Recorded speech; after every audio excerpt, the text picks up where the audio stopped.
Are you just another brick in the wall? I don't know about just, but I certainly want to be a brick in the wall.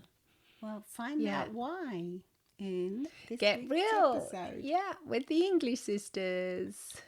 Tune in.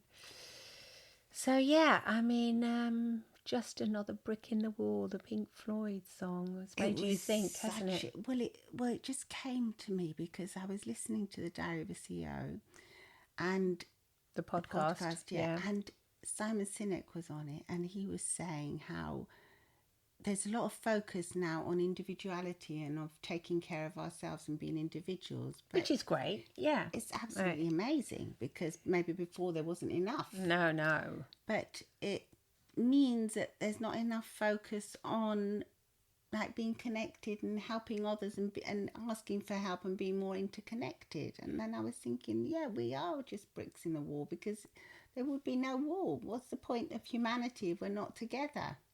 Yeah, just a brick on its own. You can't create anything. You can't create a wall. You can't create a house, a building, nothing. Whereas with lots of bricks, this is how the whole cities have developed and how yes, I know what you mean by that. And yeah. civilizations have flourished and how we've been able to help and survive and thrive by being connected to other people. Absolutely. Human connection. I think it can be, I don't know about, you don't really forget it, but I think that you can, it can be easy to go without it nowadays because it's easier than ever. Yeah, because of the apps and, these new shops like the Amazon shops. You just walk in with your app and you can just buy anything and take it out. And, there is no real human connection. There's no little grocer person. No. It's the helping selling you apples or what we used to do, go down to the market. Yeah, that's so cute. And or like the small stores here in Italy, a little small store is just closed now.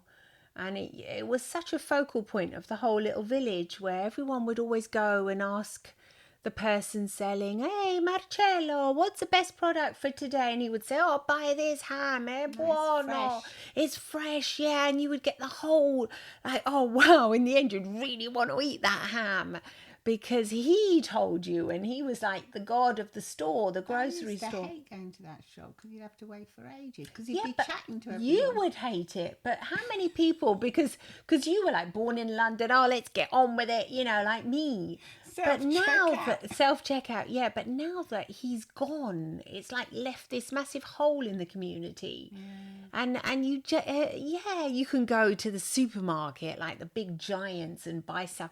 It's not the same as having, like, my kids are always saying, "Oh, we miss Marcello so much."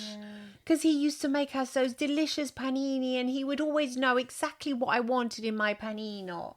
In my sandwich. Yeah, he would say, "No, hey, try this," and you miss him. You miss him because he really, yes, it's true, you would have to wait, but he was human connection, and if you do, we know that human connection actually strengthens our immune system. So do you think we're becoming impatient then, that we want everything so fast and quick that we Definitely. don't want to have to wait for things? No, you don't want to wait, but because you say, why bother waiting? I just get it on my app. What's the point? I mean, even now here in the villages in Italy, you can have an app wherever you are to help you out. But then you have to wait for things, don't you? You have to wait for things when you don't have your apps.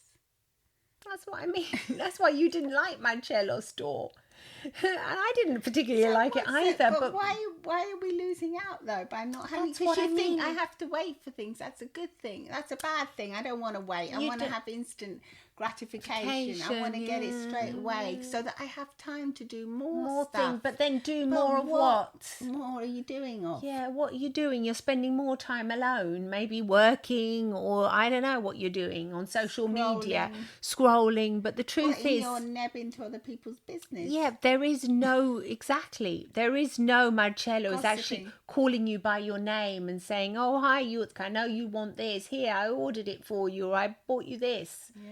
I mean, we can still get it from the barista who's getting to know all our names now, which is really sweet, though. I really like that. Hey, Yutka, you want your cappuccino like this? Hey, he says to my husband, Giorgio. I think it's really, really cute. And it's not just cute, though. I think this is necessary. Exactly. it's becoming Do you necessary. think that's why we're getting more anxious and more lonely as time goes on? Because they say that now there's more than, we know that as therapists, we know there's more and more anxiety, that the younger generations are feeling more and more anxious. Well, that's what I was saying before, having a strong bond with human connection is apparently can, help you live longer as well. That's what the scientists are saying now. And it can really boost your immune system. Can you believe it? Just connecting and hugging with someone can boost your immune system. I can believe it. But a lot of people say, no, that's not true. You have to eat well and take all the right stuff to boost your immune system. You need human connection. Has been proven, yeah. So there you go. So how important is it for us? I'd say it's essential.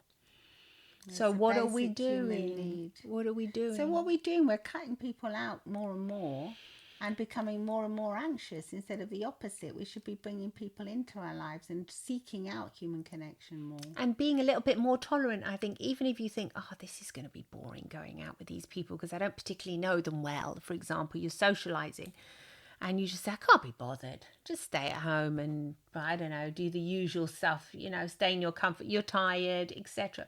But I think when you do make the effort, you may be surprised. And if you don't just do small talk and you do like big talk, like what we call it, when you actually ask people real questions, without being nosy, like real questions about how they're really feeling, or depending on what level these people. What did you have for dinner last night? Yeah, it's not just going to be silly, small talk. What did you have for dinner? Is it?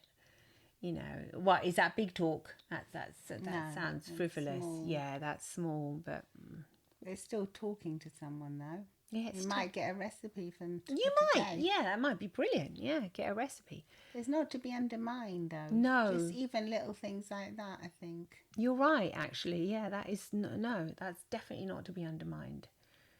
Yeah, we had a dinner the other day, and this girl, she made the most delicious chocolate cake. And everyone was asking for the recipe, so there you go. Yeah. And also, I think that it's easy to like it's easy to criticize and say, oh, I'm not going to interact with that person because of they may be this and that, they may have different political opinions to me, or they too may young, be, too old, too this, but, too that. You can always learn something from everyone with an open mind. Yeah, and if you realize that it's actually good for you, that you do want to be another brick in the wall, really, and being that brick on your own, it's not really going to help you, is it? No, because as humans, I think we're all connected, and we are connected just by being human. Yeah, exactly. That's it. Yeah.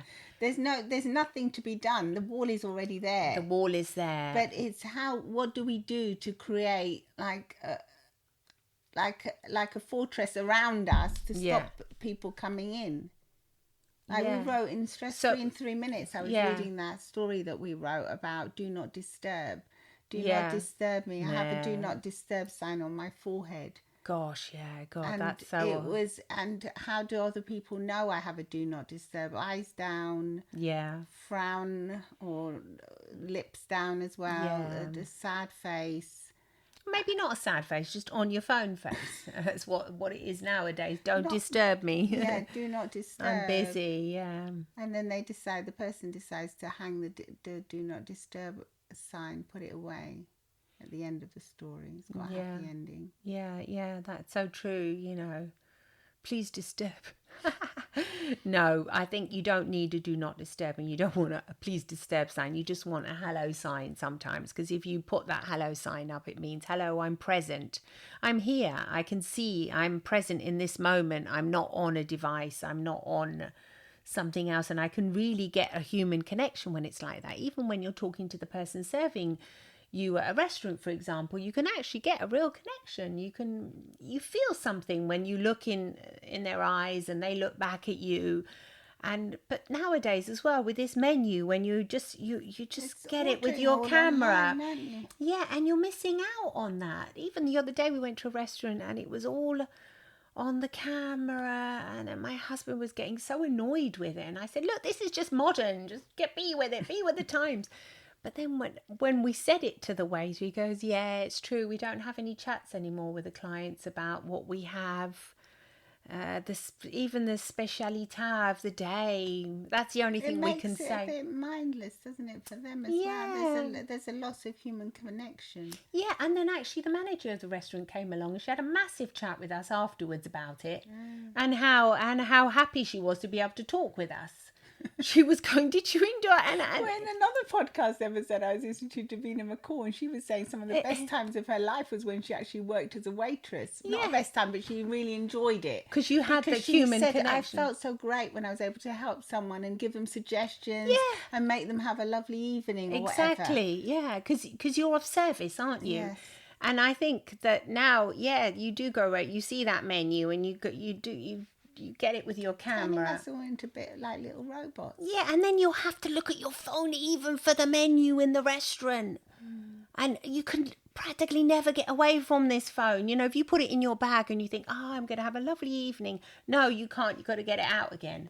And then look, what's for dessert? What kind of wines do they have? Whereas before you would just... Yeah, and then maybe while you're looking for the menu, some other pop-up will come up and you get distracted and you go on that. And then you lose human connection. Yeah. But what's all that for? That's what I was saying before to you when we were talking. It's the narrative of what they want us to have. I mean, people that are selling things, they want us to do that. It's great for the consumer society. They're keeping us online to constantly feeding, being bombarded with their messages of what they want to sell us.